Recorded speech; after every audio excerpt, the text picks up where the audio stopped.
सुबह का वक्त था और सरला जी काफी उदास चेहरा लिए हुए पार्क में बैठी हुई थी। तभी उनकी सहेली सुमन वहां पर आती है। क्या हुआ सरला जी, आज मॉर्निंग वॉक करने का इरादा नहीं है क्या? इस तरह चुपचाप क्यों बैठी हैं? आई तो थी ये सोचकर कि पार्क में जाकर थोड़ी देर पहले टहल लूंगी, लेकिन क्या करूं, मन ही नहीं कर रहा। अरे सब ठीक है, तो इतनी परेशान क्यों नजर आ रही हैं? नहीं नहीं, ऐसी तो कोई बात नहीं है, सब ठीक है। अरे भाई, अब तो आपको खुश नजर आना चाहिए।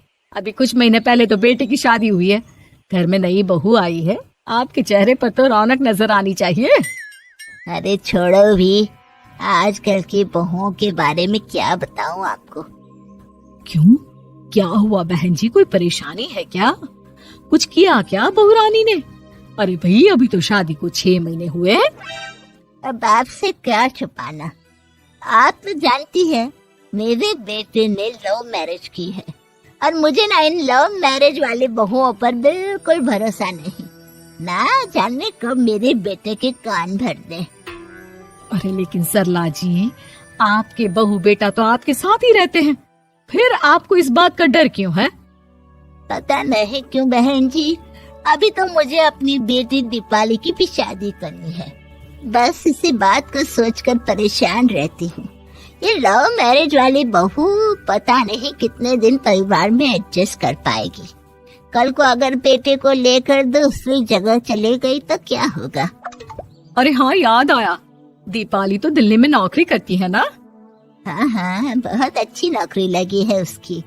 और आप किसी से कहना मत, अपने ऑफिस में साथ में काम करने वाला कोई लड़का उसे बहुत पसंद है, बता रही थी मुझे। लेकिन अभी तो आप कह रही थी कि आपको लव मैरिज और इन सब में भरोसा नहीं है। अरे तो क्या हुआ, जहाँ बेटी खुश रहे वहीं मैं खुश हूँ। और वैसे भी बेटी को तो दूसरे घर जाना है, वो लोग जाने और उनकी बहू जाने, मुझे तो बस अपनी बेटी का ब्याह करना है। अच्छा, ठीक है, जैसी आपकी मर्जी। लेकिन मुझे लगता है कि आप अपनी बहू के लिए कुछ ज्यादा ही सोच रही हैं। क्या पता वो वैसी ना हो जैसी आप समझ रही हो। सरला जी अपनी जगह से उठते हुए कहती है, अब ये तो भगवान जाने, बस मेरी बेटी दीपाली की शादी उसकी पसंद से हो जाए तो मैं गंगा नहा लूं। चलिए, बहुत देर हो गई है, मैं भी अब घर जाती हूँ। अच्छा, ठीक है, मैं भी चलती हूँ। अगले दिन जब सरला जी अपने घर पर बैठकर चाय की चुस्कियां ले रही थी, तभी उनकी बहू वहां पर आती है। मम्मी जी, मैंने एक जगह नौकरी के लिए अप्लाई किया था और वहां से सब कुछ पॉजिटिव आया है। मैं भी नौकरी करना चाहती हूँ ताकि घर के खर्चों में थोड़ा हाथ बटा सकूं। अरे बहू, तुम्हें नौकरी करने की क्या जरूरत है? मेरा बेटा अच्छा खासा कमाता है, क्या तुम्हें किसी बात की कोई कमी है? तभी सरला जी का बेटा वहां पर आता है। नहीं माँ, उसे किसी बात की कमी नहीं है, लेकिन वो इतनी पढ़ी लिखी है और अगर नौकरी करना चाहती है तो हमें उसे नौकरी करने देना चाहिए। कुछ पैसे घर में आएंगे, हम सबकी मदद हो जाएगी। तुम तो ऐसे कह रहे हो बेटा जैसे ये घर तुम्हारी पत्नी की कमाई पर ही चलता है। अरे नहीं मम्मी जी, इनके कहने का ये मतलब नहीं है, बस मेरी ही नौकरी करने की इच्छा थी, इसलिए आपकी परमिशन चाहते हैं। अब भाई, मेरा बेटा तुम्हें लव मैरिज करके घर में लाया है, मैं तुम्हें कुछ कैसे कह सकती हूँ? जो मर्जी आए करो। सरला जी का बेटा और बहू वहाँ से चले जाते हैं। अब उनकी बहू नौकरी करना शुरू कर देती है। कुछ ही दिन बाद सरला जी की बेटी दिल्ली से अपने घर आती है और अपनी माँ से कहती है, माँ, मैंने आपको बताया था ना, मुझे अपने ऑफिस में साथ काम करने वाले एक लड़के से बहुत प्यार है, मैं उससे शादी करना चाहती हूँ माँ। हाँ, तो मैंने कब मना किया? अगर तुम उसे पसंद करती हो तो उसके घर वालों को कहो, हम आपस में बात करके तुम्हारी शादी तय कर देते हैं। अरे लेकिन माँ, एक बहुत बड़ी परेशानी है। क्या परेशानी है बेटा? माँ, वो लड़का बहुत अच्छा है, लेकिन कुछ ज्यादा ही पैसे वाले घर से उसके माँ बाप। उन्हें मेरे और उसके रिश्ते से वैसे तो कोई परेशानी नहीं है, लेकिन वे चाहते हैं कि शादी 5 स्टार होटल में हो।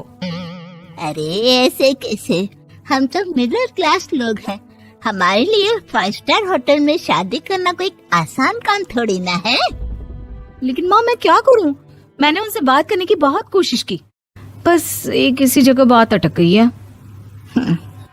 साफ साफ कह दो बेटा, शादी करनी है तो ठीक है, लेकिन ये 5 स्टार में शादी करने वाली शर्त मैं नहीं मान सकती। अरे कैसी बात कर रही हैं आप मम्मी जी।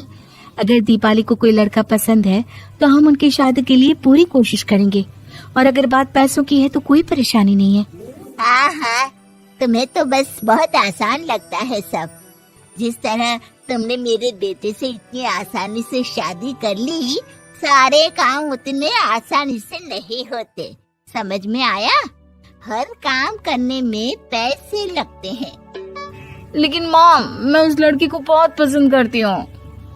सही बात है बेटा, लेकिन तुम उस लड़के से साफ साफ कह दो, अगर उसे तुमसे शादी करनी है तो अपने घर वालों को मनाए। अगर नहीं मना सकता तो तुम दोनों अपनी गृहस्थी अलग से कहीं सेट कर लो। कोई जरूरत नहीं है अपने माँ बाप के साथ रहने की। मम्मी जी, ये आप क्या कह रही हैं? मैं भी तो आपकी बेटी के साथ लव मैरिज करके आई हूँ।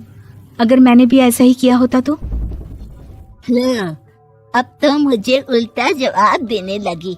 देखो बहू, मैं तुम्हारी सास हूँ, मुझसे ठीक से बात करो। लेकिन माँ, भाभी ठीक तो कह रही हैं। हाँ, अगर बात शादी के खर्च की है तो मैं उस लड़के से कुछ कह सकती हूँ, लेकिन उसे अपने घर वालों से अलग होने के लिए कहना, ये सही होगा क्या? आप तो समझिए माँ। और वैसे भी मम्मी जी, मैंने कुछ महीने पहले जॉब करना शुरू कर दिया था और अपनी पूरी सैलरी बचा कर रखी है।